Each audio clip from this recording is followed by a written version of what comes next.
selamat pagi. Selamat hari Minggu buat kita semua ya. Nah, sebelumnya Kak Rizky mau nanya nih, apa kabar semuanya? Puji Tuhan luar biasa kan? Nah, nggak kerasa ya, sekarang udah bulan Desember.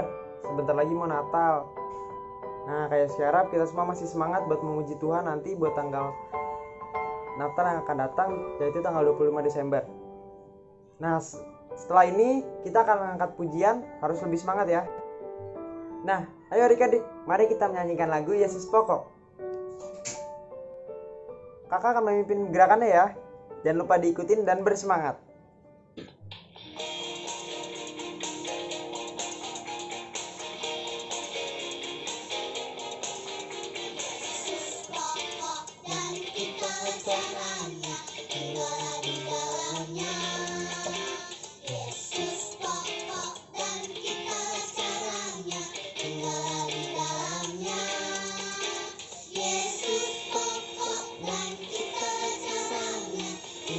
Di dalamnya pastilah kau akan berbuah. Yesus cintaku, ku cinta kau, kau cinta dia. Yesus cintaku, ku cinta kau, kau cinta dia.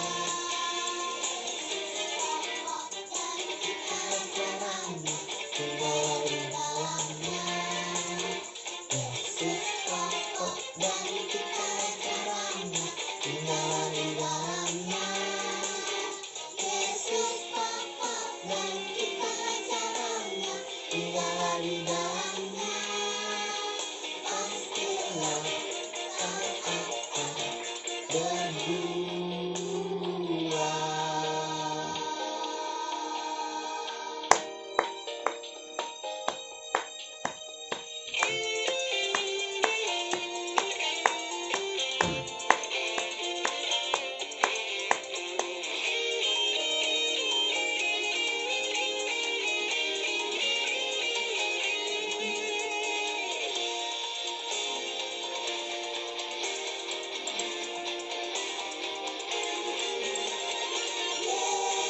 Cintaku, ku cinta kau, kau cinta dia. Yesus cintaku, ku cinta kau, kau cinta dia. Lagi. Yesus cintaku, ku cinta kau, kau cinta dia. Yesus cintaku, ku cinta kau, kau cinta dia.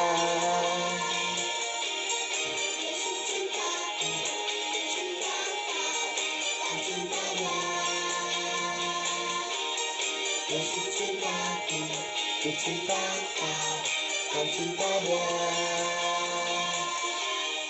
Yesus cintaku, ku cinta kau, kau cinta dia. Mari teman-teman kita bersatu dalam doa.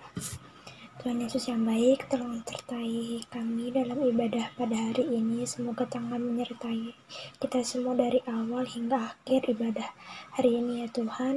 Dalam nama Tuhan Yesus kami mengucap syukur kepadamu. Amin. Lalu selanjutnya mari kita mengangkat pujian yang berjudul Biarpun Gunung-gunung Beranjak. 1, 2, 3. Biarpun gunung-gunung beranjak dan bukit-bukit pun bergoyang, namun kasih setiamu tak akan beranjak dariku. Tak akan beranjak, tak akan bergoyang, tak akan beranjak, tak akan bergoyang. Demikianlah firman-Mu Tuhan yang mengasihiku. Mari kita ulang sekali lagi ya. Biarpun gunung-gunung beranjak dan bukit-bukit pun bergoyang, tapi kasih setiamu tak akan beranjak dariku. Tak akan beranjak, tak akan bergoyang, tak akan beranjak, tak akan bergoyang. Demikianlah firman-Mu Tuhan Tuhan yang mengasihiku. Amazing grace, how sweet the sound that saved a wretch like me. I once was lost, but now I'm found. Was blind, but now I see. God's grace that taught my heart to fear and raised my fear relief. How precious did that grace appear, the heart I first believed. Through many dangers, toils, and snares, we have already come. Just grace and brought us safe thus far, and grace will lead us on. Tuhan, kesempatan kami ini akan memberikan korban persembahan. Kiranya Engkau memberkati apa yang telah kami besar, jadikan besar kecilnya persembahan kami. Setelah ini kita akan mendengarkan firman Tuhan, tapi sebelum itu, mari kita bersama-sama mengangkat pujian Kusiapkan Hatiku Tuhan.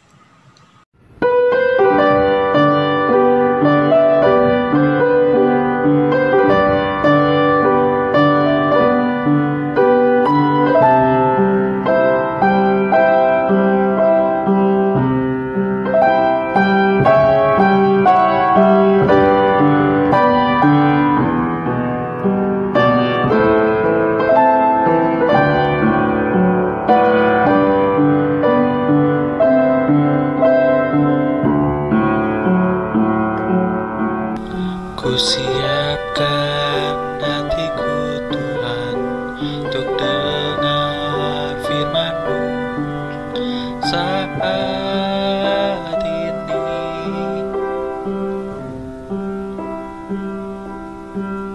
Ku sujud menyembah-Mu Tuhan, masuk hadirat-Mu saat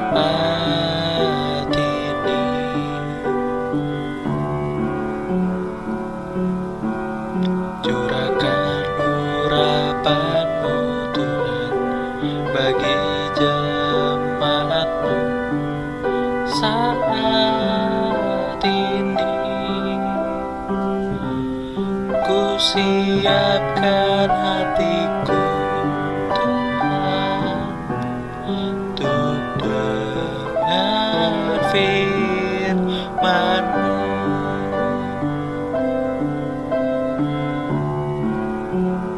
Firman-Mu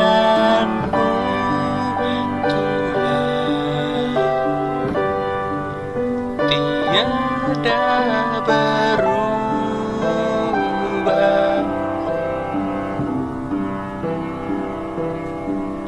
dahulu, sekarang, selama-lamanya tiada berubah.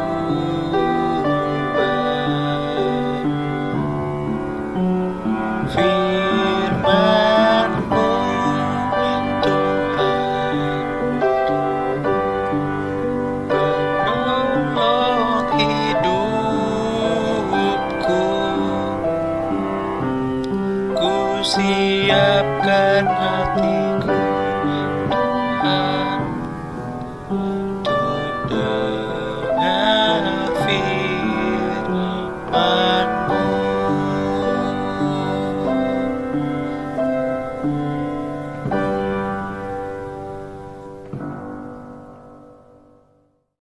Adik-adik, sebelum kita mendengarkan firman, mari kita bersatu dalam doa.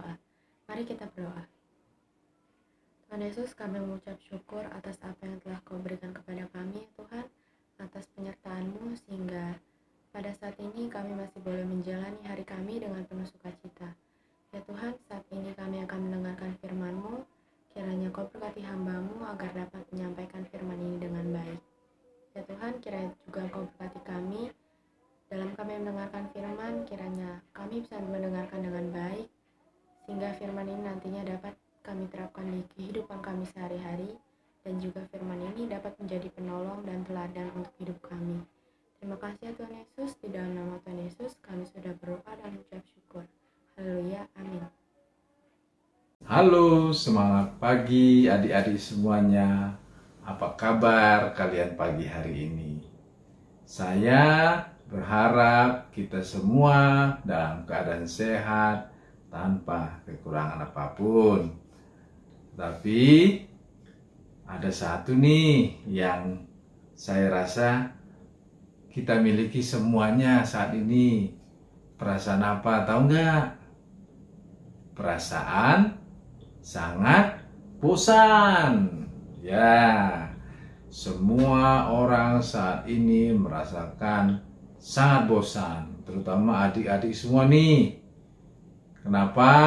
Karena satu, belajar masih di rumah, bermain di rumah, tidak boleh keluar rumah, dan semuanya harus dilakukan di dalam rumah.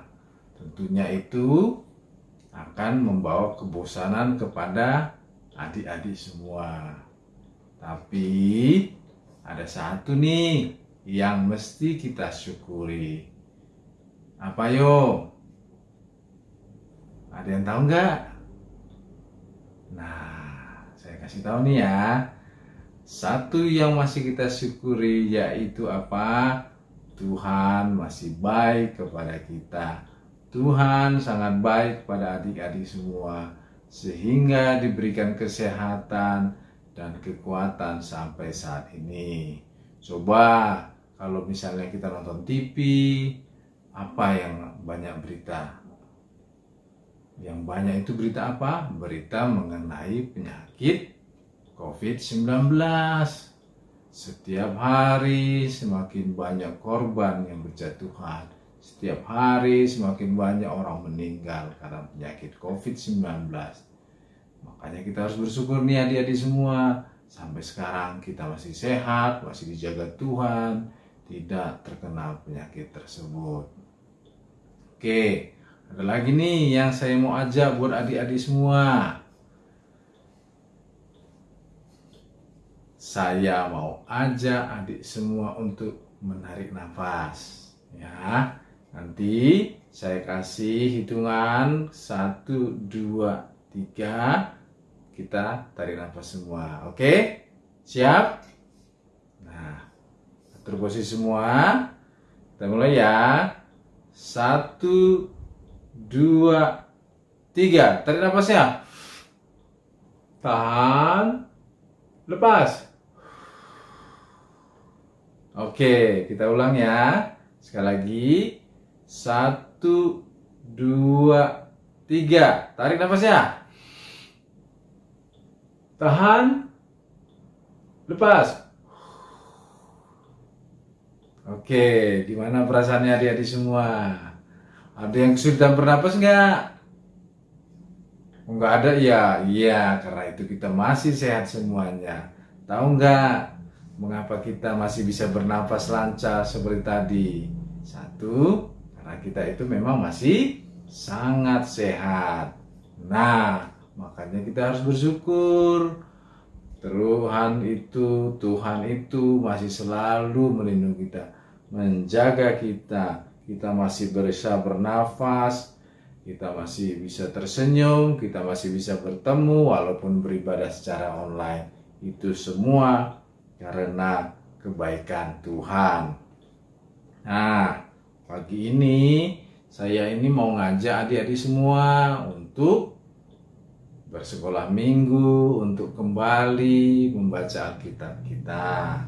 Nah, pagi ini saya mau ajak adik kembali untuk mengingat salah satu tokoh yang sangat penting dalam kehidupan Tuhan Yesus. Tokoh yang menjadi pendahulu, tokoh yang menjadi pembuka jalan bagi Yesus Kristus untuk berkarya di muka bumi. Ada yang tahu tokoh tersebut? Ada yang tahu adik-adik semua? Pasti dong, ini kan sering ini. Oke, tokoh tersebut adalah Yohanes Pembaptis. Ya, Yohanes Pembaptis seorang yang sangat kita kenal, seorang yang memiliki karakter dan kehidupan yang lain daripada manusia yang ada pada saat itu. Oke, sebelum kita mengenal Yohanes Pembaptis, mari kita buka Alkitab kita. Markus 1 ayat 1 sampai 8. Ayo adik-adik, siapin bukunya, Alkitabnya. Markus 1 ayat 1 sampai 8. Sudah dapat semua? Ayo kita baca bersama-sama ya. Markus 1 ayat 1 sampai 8. Yohanes Pembaptis. Inilah permulaan Injil tentang Yesus Kristus Anak Allah. Seperti ada tertulis dalam kitab Nabi Yesaya. Lihatlah, aku menyuruh utusanku mendahului engkau. Ia akan mempersiapkan jalan bagimu. Ada suara orang yang berseru-seru di padang gurun. Persiapkanlah jalan untuk Tuhan. Luruskanlah jalan baginya. Demikianlah Yohanes Pembaptis tampil di padang gurun dan menyerukan, bertobatlah dan berilah dirimu dibaptis, dan Allah akan mengampuni dosamu. Lalu datanglah kepadanya orang-orang dari seluruh daerah Yudea dan semua penduduk Yerusalem, dan sambil mengaku dosanya, mereka dibaptis di sungai Yordan. Yohanes memakai jubah bulu onta dan ikat pinggang kulit, dan makanannya belalang dan madu hutan. Inilah yang diberitakannya. Sesudah aku akan datang Ia yang lebih berkuasa daripadaku. Membungkuk dan membuka tali kasutnya pun aku tidak layak. Aku membaptis kamu dengan air, tetapi Ia akan membaptis kamu dengan Roh Kudus. Oke, kita sudah baca Alkitab kita, notes kita pagi hari ini dari Markus 1 ayat 1 sampai 8. Tapi sebelum saya lanjutkan ibadah kita hari ini, sekolah minggu kita hari ini, saya mengajak adik-adik sekalian untuk menonton video mengenai Yohanes Pembaptis. Selamat berjumpa lagi adik-adik. Kali ini kakak akan mengajak adik-adik untuk menyimak kisah tentang kelahiran Santo Yohanes Pembaptis. Adik-adik ada yang tahu tentang Santo Yohanes Pembaptis? Santo Yohanes Pembaptis adalah salah satu sanak saudara dari Yesus. Ia lahir lebih dulu kurang lebih setengah tahun daripada Yesus. Tugas Santo Yohanes Pembaptis adalah menyiapkan umat yang layak bagi kehadiran Allah. Kelahiran Santo Yohanes Pembaptis ini bisa dibilang merupakan suatu keajaiban loh. Sebab pada saat ia dikandung, orang tua Santo Yohanes Pembaptis ini sudah lanjut usia. Seharusnya sudah tidak dapat mengandung dan melahirkan bayi. Adik-adik penasaran tentang ceritanya? Yuk kita simak bersama. Pada zaman Raja Herodes, hiduplah seorang imam bernama Zakaria. Istrinya adalah keturunan Harun yang bernama Elisabet. Kedua orang ini adalah orang yang baik dan hidupnya selalu menuruti perintah Allah. Akan tetapi, mereka tidak mempunyai anak. Elisabet dinyatakan mandul, dan sampai mereka tua, mereka belum dikaruniai seorang anak. Akan tetapi mereka tidak marah kepada Allah, karena mereka percaya bahwa kehendak Allah adalah yang terbaik. Nah, pada suatu kali, saat Zakaria sedang bertugas sebagai imam di bait Allah, seorang malaikat datang menemuinya. Pada awalnya Zakaria merasa takut, tetapi malaikat itu berkata, "Jangan takut, hai Zakaria, sebab doamu telah dikabulkan, dan Elisabet istrimu akan melahirkan seorang anak laki-laki bagimu, dan haruslah engkau menamai dia Yohanes. Engkau akan bersukacita dan bergembira, bahkan banyak orang akan bersukacita atas kelahirannya itu. Sebab ia akan besar di hadapan Tuhan, dan ia tidak akan minum anggur atau minuman keras, dan ia akan penuh dengan Roh Kudus mulai dari rahim ibunya.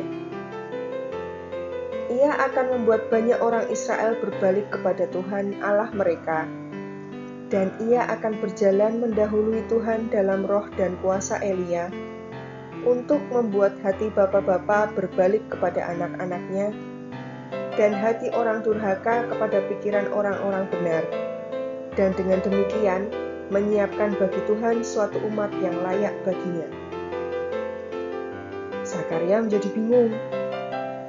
Tentu saja awalnya ia tidak percaya, karena ia dan istrinya sudah tua. Maka Zakaria bertanya pada malaikat itu, "Bagaimanakah aku tahu bahwa hal ini akan terjadi? Sebab aku sudah tua dan istriku sudah lanjut umurnya." Malaikat itu menjawab Zakaria, "Akulah Gabriel yang melayani Allah, dan aku telah diutus untuk berbicara dengan engkau dan untuk menyampaikan kabar baik ini kepadamu. Sesungguhnya engkau akan menjadi bisu dan tidak dapat berkata-kata, sampai kepada hari di mana semuanya ini terjadi, karena engkau tidak percaya akan perkataanku yang nyata kebenarannya pada waktunya." Nah, pada waktu itu, karena Zakaria berada sangat lama di dalam bait Allah, orang-orang di luar menjadi heran dan menunggu-nunggu. Betapa terkejutnya orang-orang itu ketika Zakaria keluar dalam keadaan bisu. Orang-orang kemudian mengerti bahwa pasti Zakaria mendapatkan penglihatan di dalam bait Allah. Tidak lama kemudian, Elisabet benar-benar mengandung seperti yang dikatakan malaikat Gabriel. Zakaria dan Elisabet sangat gembira.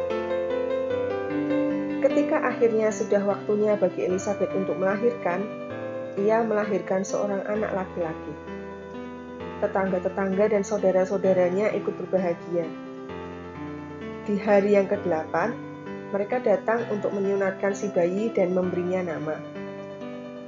Para saudara ingin menamai bayi ini Zakaria seperti nama ayahnya. Akan tetapi usul ini ditolak Elisabet, yang mengatakan bahwa nama si bayi adalah Yohanes.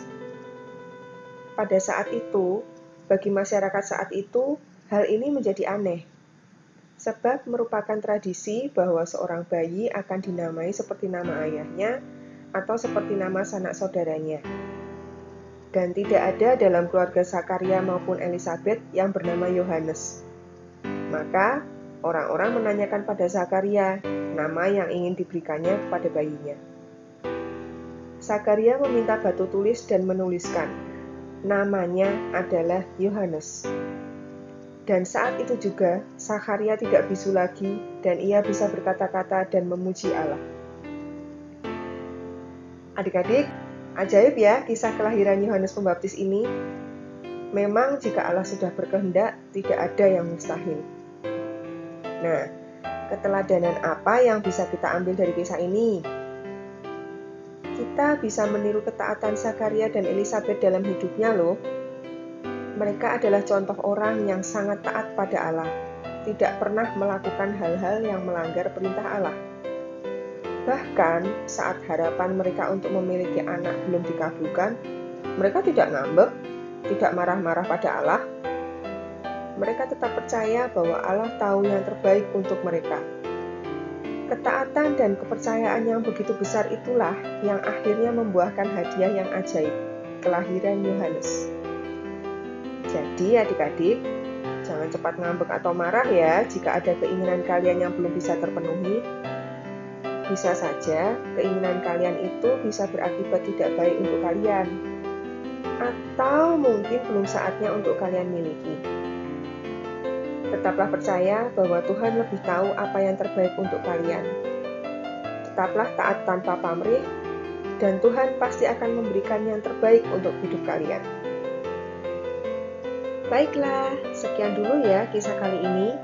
Kita akan bertemu lagi dalam cerita-cerita lain yang tidak kalah menariknya. Sampai jumpa! Nah, adik-adik semua, bagaimana videonya? Seru bukan? Ya, pasti seru dong. Sudah makin mengerti kan siapa itu Yohanes Pembaptis? Adik-adik tadi kalau nonton videonya, melihat videonya dengan serius, pasti nih paham siapa Yohanes Pembaptis. Oke, Yohanes Pembaptis itu adalah orang yang hidupnya di hutan dan padang gurun. Dia suka makan belalang dan madu hutan. Ya, dia juga mengenakan pakaian yang berasal dari kulit unta dan memakai ikat pinggang dari kulit juga. Tugasnya itu adalah mendorong umat Israel untuk menyambut kehadiran Tuhan Yesus melalui pertobatan. Pertobatan itu ditandai dengan bersedia dibaptis di Sungai Yordan, ya.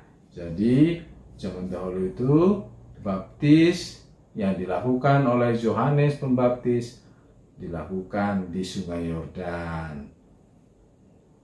Nah, baptis merupakan tanda pertobatan bagi umat manusia, dan dari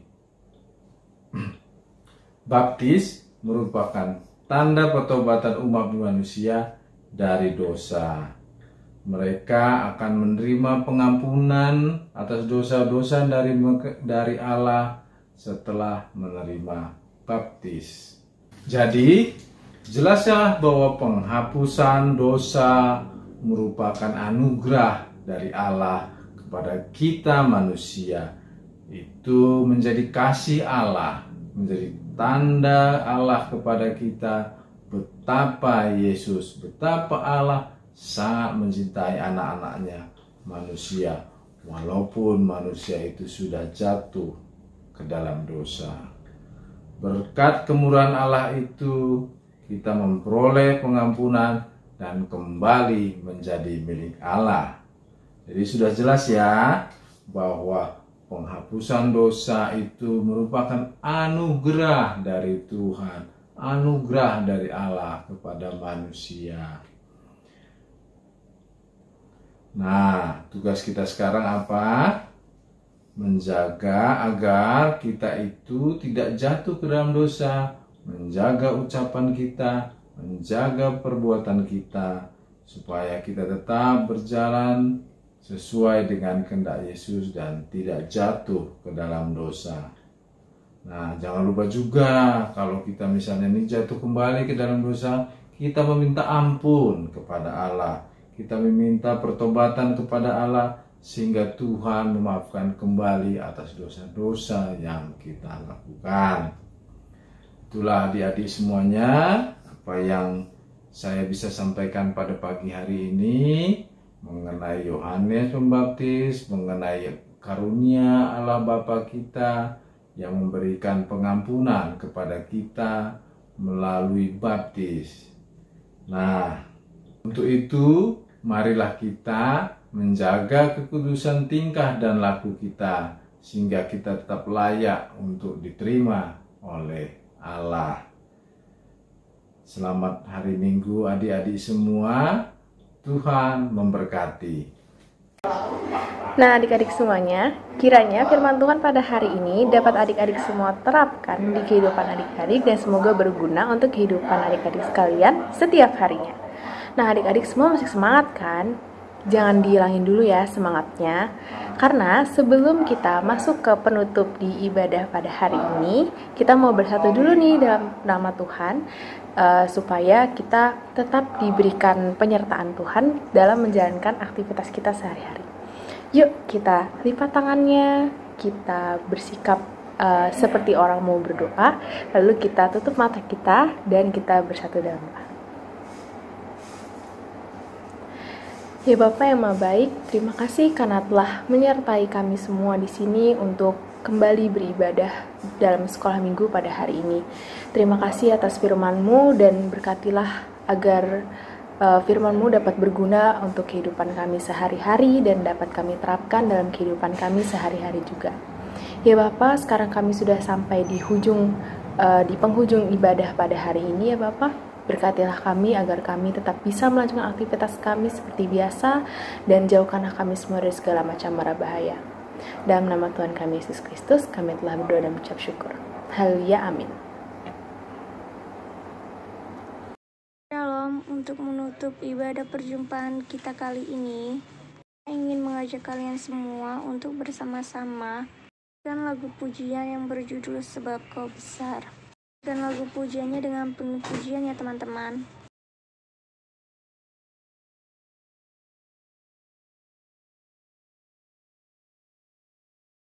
Ku beri kemuliaan dan hormat, ku angkat suara pujian, ku agungkan nama-Mu.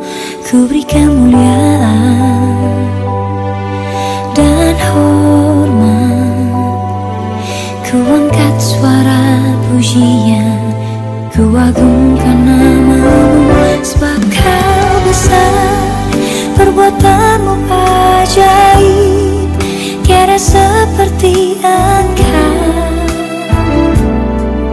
tiada seperti Engkau. Sebab Kau besar, perbuatan-Mu ajaib, tiada seperti Engkau, tiada seperti Engkau. Sebab Kau besar, perbuatan-Mu ajaib, tiada seperti Engkau, tiada seperti Engkau. Sebab Kau besar, perbuatan-Mu ajaib, tiada seperti Engkau, tiada seperti Engkau, tiada seperti Engkau, tiada seperti